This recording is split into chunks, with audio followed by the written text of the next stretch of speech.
Hello, and welcome back to English with Cheri, the podcast where we practice real, everyday English together. I'm Cheri, and I'm so happy you're here with us today. And I'm Nick. Hey everyone, it's so good to be back. We have a really fun episode today, I think. We really do. So today's episode is all about something a lot of people find kind of scary, honestly, making friends in English. Right, yeah. And I think even for native speakers, making new friends as an adult is it's not easy, you know? That's so true. So if you're learning English and you want to connect with people, whether that's at work, at school, at the gym, wherever, this episode is for you. We're going to talk about the phrases you need, how to start conversations, and how to keep them going.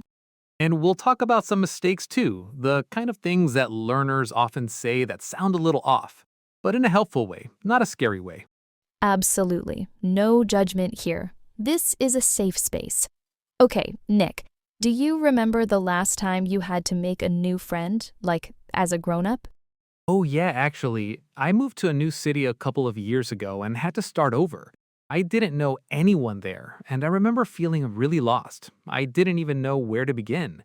And the weird thing is, I speak English fluently, and it was still awkward, so I can only imagine how it feels doing it in a second language.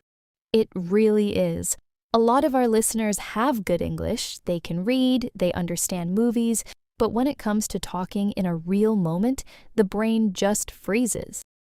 Totally. It's like you know the words, but in that moment, they just disappear. Exactly.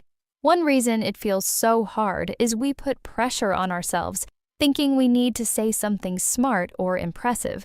But people just want to feel comfortable and like you're interested in them. That's such a good point. It's really not about being perfect, right? It's about being warm, friendly, genuine. For sure. And the good news is, English has some really great phrases for that. Simple ones that native speakers use all the time. Once you know them, you'll start hearing them everywhere.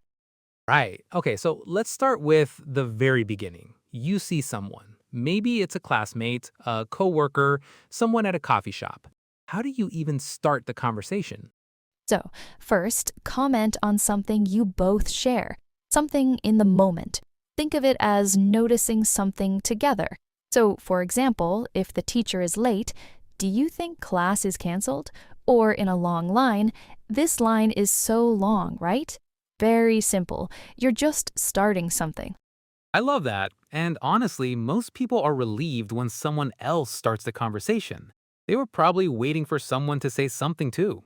Yes, and once you've broken the ice, that means made it less awkward, you can start asking questions. Nick, what are some of your favorite questions to ask someone new? Okay, so I really love asking, what do you do for fun? It's casual, open, doesn't feel like a job interview. It's asking about them as a person, not just what they do for work. I love that one. And it gives the other person so many options. They can talk about sports, music, food, travel, whatever they're into. Right. And another one I use a lot is, have you been here before? If you're somewhere new, like a restaurant or a gym or an event, it's simple, it's easy to answer, and it usually leads somewhere. Yeah, totally. And then there's the classic, how do you know people here? If you're at a party or a social event, that one always opens a conversation because people love to explain their connections. Oh, something important to notice.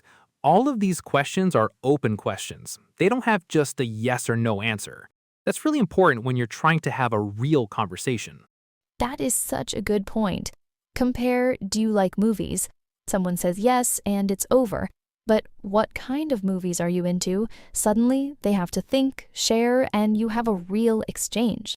So remember, what kind of are you into? Works for music, food, shows, anything. It's super flexible and sounds very natural. And into just means interested in or enjoying. So I'm into hiking means I enjoy hiking. I'm into jazz means I really like jazz.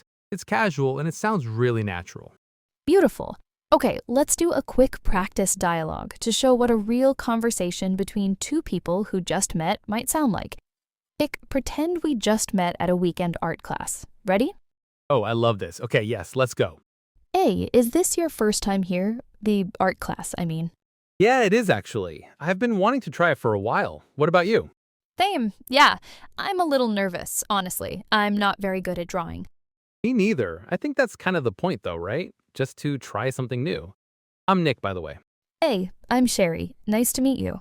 So, do you live around here? Yeah, just a few blocks away, actually. What about you? I'm a bit further, but I take the train, so what do you do for fun besides art classes? Oh, I'm really into hiking, actually, and I love trying new restaurants. You? Oh, same. I'm always looking for good places to eat. We should grab lunch sometime if you're up for it. Yeah, that sounds great. I know a really good place near here. Okay, perfect. And scene. So, listeners, did you catch all of that? We started with a situational question, introduced ourselves, found something in common, and by the end, we were already making plans. That's how quickly it can happen. And we use some great phrases there. Is this your first time here? Easy opener. I've been wanting to try it for a while. Shows you have a story. Simple but effective. And I'm not very good at this. Great, because it's honest and relatable. People connect with that. And at the end, we should grab lunch sometime if you're up for it. That's the friendship move right there. I love that phrase. If you're up for it means, are you interested? It's gentle, not pushy. It gives the other person an easy way to say yes or politely say no. Right. Similar phrases, do you want to hang out sometime? We should do this again. Let's keep in touch. All warm and friendly, not too intense. That's a good point. Sometimes learners use phrases that are technically correct but feel too formal or too strong, and it can make people uncomfortable without meaning to. Can you think of an example? Oh, yes. A really common one is saying, I want to be your friend, directly. It's very sweet and honest, but in English, especially with adults, saying that straight away can feel a bit much. It can catch people off guard. For sure. In English, friendship is usually built slowly through actions. You just keep showing up, being warm, inviting them to things, and the friendship kind of grows naturally. Yeah, so instead of, I want to be your friend, try, we should hang out again, or it was really nice talking to you, or I hope I see you here next week. Friendly signals without being too direct. Another mistake is translating too directly from your own language. So you might say, I am very happy to know you, when you mean nice to meet you. It's not wrong, it's actually kind of beautiful, but it sounds a little unusual in everyday English. Right. The most natural phrases when you meet someone new are nice to meet you, great to meet you, or just, hey, good to meet you. Short, warm, simple. And sometimes just saying, hey, with a warm smile works perfectly. The energy you bring is often more important than the exact words. Oh, I totally believe that. A warm smile and open body language, that communicates so much before you even say anything. Absolutely. Okay, let's talk about how to keep a conversation going, because a lot of people can start okay, but then there's that moment where it gets a little quiet and you panic. Oh, I know that feeling. The awkward silence. Yes. The secret weapon here is follow-up questions. When someone tells you something, don't just nod. Ask more. Show that you're curious and that you are actually listening. So, for example, if someone says, I went hiking last weekend, instead of just saying, oh, cool, you could say, really? Where did you go? Or do you go often? Or was it hard? Any of those turns it into a real back and forth. And it makes the other person feel good. You're showing genuine interest. That's what people remember after a conversation. Not what you said, but how you made them feel. That's so well said. And some useful phrases for showing interest are, oh, really? That's interesting. Tell me more about that. How did that go? Or what was that like? Simple, but they keep things moving. And you can connect what they say to your own experience. If they say they love cooking, you can say, oh, me too. Do you have a favorite thing to make? That way, you're sharing something about yourself too, which makes it feel more balanced. Right, and that's a really natural way to share about yourself. Not by talking for a long time, but by connecting what you hear to your own experience. Less like dominating, more like dancing together. I love that image. A conversation as a dance. That's beautiful. Okay, let's talk about making actual plans. You've had a great conversation, and now you want to see this person again. What do you say? Okay, so my go-to phrase is, We should do this again sometime. It's casual, and it plants a seed without being too specific, which takes away the pressure. Yeah, and if you want to be more specific, you can say, we should grab coffee sometime, or we should check out that new place together, or if you ever want a hiking buddy, I'm in. Warm invitations, not too intense. And if the timing is right, exchange contact info. Can I get your number? Are you on Instagram? Let me add you on WhatsApp. That kind of thing. That seals the friendship. Totally. And when you message them later, hey, it was really nice meeting you, or I had so much fun chatting with you. Warm phrases that keep the connection alive. And the follow-up message is so important. Meeting someone is just the beginning. Staying in touch is where friendships are actually built. That's so true. A friendship is like a plant. You have to water it. A message here, a plan there. It grows slowly, and that's okay. I love that. Okay, one more mistake to mention. When someone asks, how are you? Some learners sometimes give a very long, detailed answer. In English small talk, that can feel a little heavy. Right. How are you is often more of a greeting than a real question. The typical answer is, good thanks, how about you? Or pretty good, you? Short, light, easy. And as you get to know someone better, you can share more. But at the beginning, short and positive is the way to go. And it's okay not to be perfect. It's okay to pause or ask, what does that word mean? That actually shows you're engaged and curious. Absolutely. Most people are happy to help. They're not judging your English, they're just happy to be talking to you. I really believe that.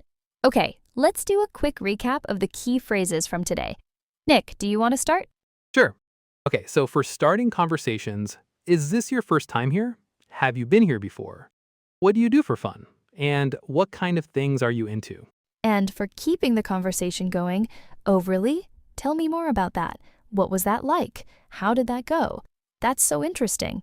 All simple, all very natural. And for making plans, we should hang out sometime. Do you want to grab coffee? If you're up for it, we should. And it was so nice talking to you. Let's do this again. Those are all gold. Just pick one or two you like and practice those first. Maybe today try asking someone, what do you do for fun? And see what happens. That's such good advice. Small steps. One small conversation, one moment of connection. That's enough to start. Beautifully said. And hey, if you're listening to this to practice your English, you're already doing something brave. Learning a new language takes real courage. For real, keep going. Every conversation and every moment of practice adds up. One day you'll look back and realize how far you've come. Okay, that's all for today's episode. Thank you so much for being here. If you enjoyed this, share it with a friend and leave us a review. It really helps. And find us on social media. We love hearing from you. What phrase from today are you going to try first? Until next time, keep practicing, keep smiling. Take care, everyone. Bye, everyone. You've got this.